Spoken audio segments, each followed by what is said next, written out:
By the way speaker साहब, अब मुझे पता है इस पे नाराजगी होगी, बट हो जाए, डजंट मैटर, मुझ पे पहले ही बहुत पर्चे कटे हुए हैं। हमारी दो खवातीन थी पीटीआई की, जिनका कोर कमांडर हाउस से दूर दूर खड़ी थी। एक आज असेंबली में बैठी हैं, एक आज जेल में बैठी हैं। फ़र्क दोनों में यह है कि एक ने माफ़ी मांग ली टीवी एंकर से, और टीवी एंकर ने माफ़ करके आईपीपी में ढा के इस हाउस में ले आए। Punjab is the backbone of Pakistan honourable speaker. Punjab नहीं हो तो पाकिस्तान नहीं होगा। और हम क्या करते हैं कि जिस औरत ने कोरोना से और कोविड से पूरे पंजाब को, पूरे पाकिस्तान को बचाया, उसको हमने जेल में डाल दिया, because that is what she deserves। जो चोर होता है वो प्राइम मिनिस्टर बन जाता है, प्रेसिडेंट बन जाता है, और जो शरीफ होता है वो जेल चला जाता है। माशाल्लाह, ये तो इस मुल्क का हाल है सर। जाएंगे कहाँ सर? मेरे पास तो फॉरेन पासपोर्ट भी नहीं है, हम कहाँ जाएंगे? हमारे 10-10 हल्के में लोग हैं, 10-10 लाख, वो लोग कहाँ जाएंगे? 2 डिफरेंट प्राइम मिनिस्टर्स ने ये बात कही है इस वतन में। शर्म की बात है कि जिसने जाना है तो चला जाए। कहाँ जाए? 350 बंदा एक बोट में कैप्साइज हो जाता है। किसी ने उनके खानदानों का पूछा? कोई पेंशन दी, कोई प्लॉट दिया, कोई तमगा दिया उनको? This is what we are doing to our youth. Honourable speaker, in the last 2 years आपके पाकिस्तान से 15 लाख पढ़े लिखे बच्चे बच्चियां चले गई हैं। बहुत अजीम पाकिस्तान है। एक्सपोर्ट्स की शरह देखें, फाइनेंसिंग की शरह देखें। ये हम तो नहीं कहते सर, जो किताब है ये लोग छाप रहे हैं, मैं तो उससे पढ़ के बताती हूँ। लेकिन मुझे ये बताएं कि इस पाकिस्तान के साथ करना क्या है? शंदाना गुलजार साहिबा।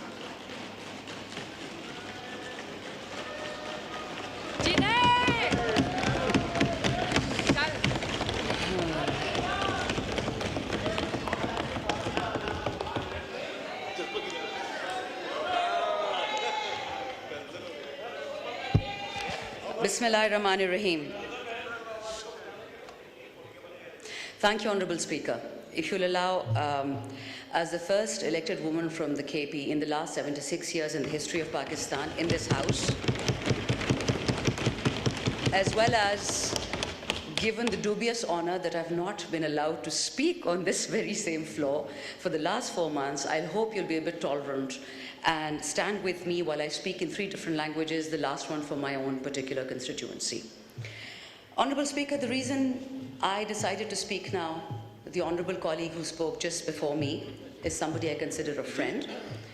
Her father was an honorable colleague as well, and somebody I respected immensely. The reason I speak English, Honorable Speaker, is that unfortunately the elites of this country consider anybody who doesn't speak English as filth. Those of us that do not speak the language of Karachi and Lahore are relegated to the masses, the awam, as if it's something to be proud of.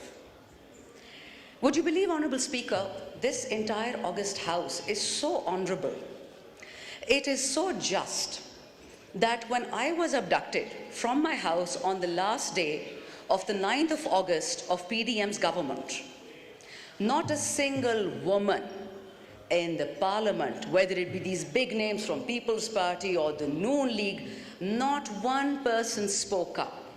That how can you abduct someone? If you arrest me, absolutely fine. Even then I had some, let's say, leverages, but I didn't use any. I had nothing to hide.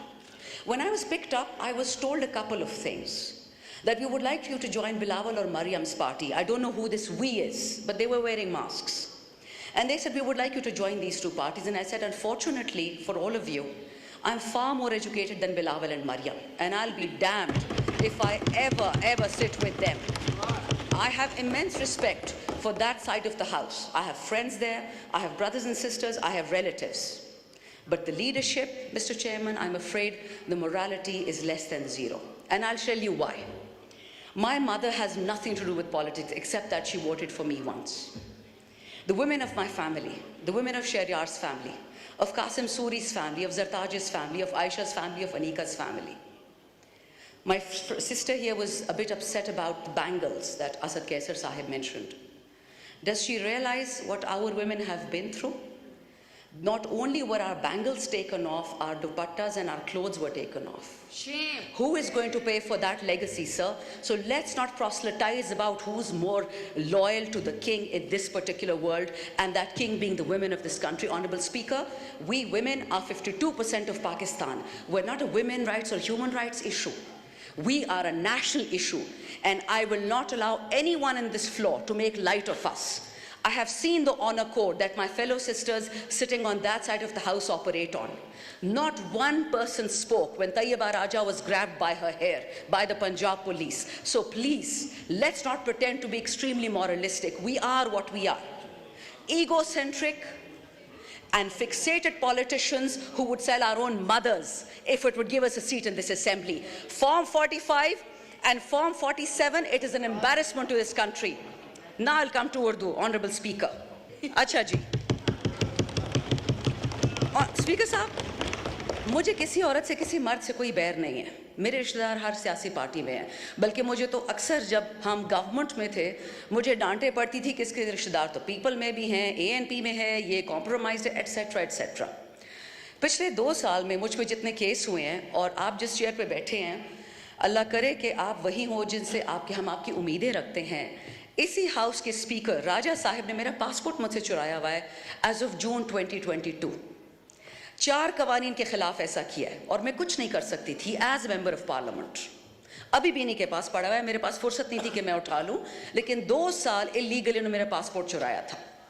मुझे घर से निकाला गया from parliament lodges when I was in MNA. मुझे नहीं निकाला जा सकता था. I was supposed to stay there and 35 people came from CDA and the police. अब एक CDA पे डालता है police, I don't mind, I am sacrificing for Pakistan. ना इमरान खान ने सारी उम्र जिंदा रहना है, ना मैंने वतन के लिए सैक्रिफाइस दिया. पर जनाब स्पीकर, जब मेरे जैसी औरत आप अटेम्प्ट करेंगे कि जी पीपल में जाओ, नून में जाओ, खटक के पास, तरीन के पास, मैं क्यों जाऊं? खटक और तरीन तो पहले से मेरे रिश्तेदार थे, मेरी तो उनसे वैसे नहीं बनती थी, तो मैं उनकी पार्टी में क्यों जाऊं? वो तो जो हमारी पार्टी थी मैं उनसे नहीं लगती थी.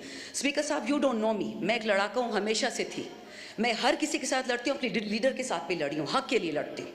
और आज आपको ये बता दूं कि जितना झूठ इस कुरान के नीचे बोला जा रहा है ना, आई स्वेयर टू गॉड मेरी हड्डियों में दर्द शुरू हो जाती है. ये बजट लोगों को बर्बाद करने के लिए है. और सर, आप भी पाकिस्तान में रहते हैं, आपके मुलाजिम होंगे, आपके कोई गरीब रिश्तेदार भी होंगे. ये जो बड़ी बड़ी अंग्रेजी हमें सुना रहे हैं, oh this salary tax and that digitization. Sir, you are destroying digitization. आप कंप्यूटर्स पे टैक्सेस लगा रहे हैं, किताबों पे, हार्ट स्टेंट्स पे, चैरिटी हॉस्पिटल जिस पे 50 से ज़्यादा बेड हों. आपने फार्मास्यूटिकल्स की 18% शरह बढ़ा दिया, रॉ मटेरियल की 18% उस अस्पताल पे टैक्स डाल दिया है. लेकिन जो मालदारों के हॉस्पिटल्स है सर, वो तो लंदन में है. भगोड़े तो लंदन चले जाते हैं, वहाँ सारे इलाज करते हैं. तो यहाँ पे लोग क्या करेंगे? जनाब स्पीकर, आपने अगर मेरी लास्ट, क्योंकि 3 ही मेरी बजट स्पीचेस थी, फिर तो हम फारिग हो गए. जो मेरी 3 बजट स्पीचेस थी, मैंने कभी भी उसमें पीपल या नून को नहीं डांटा था, अपनी हुकूमत को पकड़ती थी मैं, और आज भी मैं यही करूंगी. बाय द वे स्पीकर साहब, अब मुझे पता है इस पे नाराजगी होगी, बट हो जाए, डजंट मैटर. मुझ पे पहले ही बहुत पर्चे कटे हुए हैं. हमारी 2 खवातीन थी PTI की, जिनका कोर कमांडर हाउस से दूर दूर खड़ी थी. एक आज असेंबली में बैठी हैं, एक आज जेल में बैठी हैं.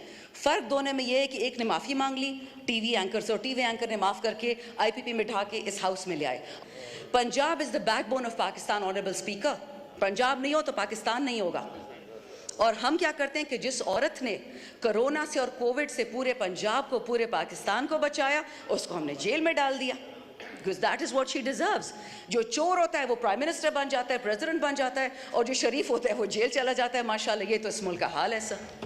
जाएंगे कहाँ सर? मेरे पास तो फॉरेन पासपोर्ट भी नहीं है. हम कहाँ जाएंगे? हमारे 10-10 हल्के में लोग हैं, 10-10 लाख, वो लोग कहाँ जाएंगे? 2 डिफरेंट प्राइम मिनिस्टर्स ने ये बात कही है. इस वतन में शर्म की बात है कि जिसने जाना है तो चला जाए. कहाँ जाए? 350 बंदा एक बोट में कैप्साइज हो जाता है. किसी ने उनके खानदानों का पूछा? कोई पेंशन दी, कोई प्लॉट दिया, कोई तमगा दिया उनको? This is what we are doing to our youth. Honourable speaker, in the last 2 years आपके पाकिस्तान से 15 लाख पढ़े लिखे बच्चे बच्चियां चले गई हैं. बहुत अजीम पाकिस्तान है. एक्सपोर्ट्स की शरह देखें, फाइनेंसिंग की शरह देखें. ये हम तो नहीं कहते सर, जो किताब है ये लोग छाप रहे हैं, मैं तो उससे पढ़ के बताती हूँ. लेकिन मुझे ये बताएं कि इस पाकिस्तान के साथ करना क्या है. खान साहब को बहुत, many people I'm sure they hate Khan साहब and they have probably every right to. लेकिन एक बात मैं बता दूं स्पीकर साहब, वो बंदा वो इसलिए जेल में बैठा हुआ है क्योंकि जब तक डिवाइड एंड कॉन्कर नहीं होगा, ये मुल्क गलती से कामयाब भी हो सकता है, ये मुल्क गलती से मालदार भी हो सकता है, खुशहाली आ सकती है. और गरीब मांगता क्या आपसे स्पीकर साहब? You being the government. School, हस्पताल, सेहत कार्ड तो मरियम बीबी ने काट दिया. दवाइयों पर 18% ड्यूटी उसके चाचा ने लगा दी. सर, लोग कहाँ मरे हैं ये तो बताएं. They are punishing KP for giving a vote to Imran Khan. और सर ये इतने बेवकूफ़ हैं, इनको समझ नहीं आती कि सितंबर में बंद हो जाएगी गर्मी। हम खान का साथ इस बात पे छोड़ेंगे कि गर्मी क्यों आती है या फीडर्स क्यों बंद है? ऐसा कभी नहीं होगा जनाब स्पीकर। अभी भी वक्त है। होश होश होश। Article 156 of the constitution sir उसी को देख लें। तमाम सूबों को इकट्ठे उठाएं, मत करिए तफरके। आग लगने वाली है बहुत जल्दी, हमारे ही हाथ से लगेगी और फिर ये हाउस कुछ नहीं कर पाएगा। अल्लाह ने आप पे रिस्पॉन्सिबिलिटी डाली है, ये इससे डरे और किसी चीज़ से तो नहीं डरते, इस कलाम से डरे। मुल्क को ठीक करें।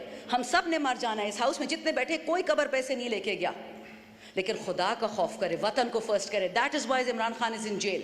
Pakistan first, Pakistan always, Pakistan forever. Thank you. शुक्रिया।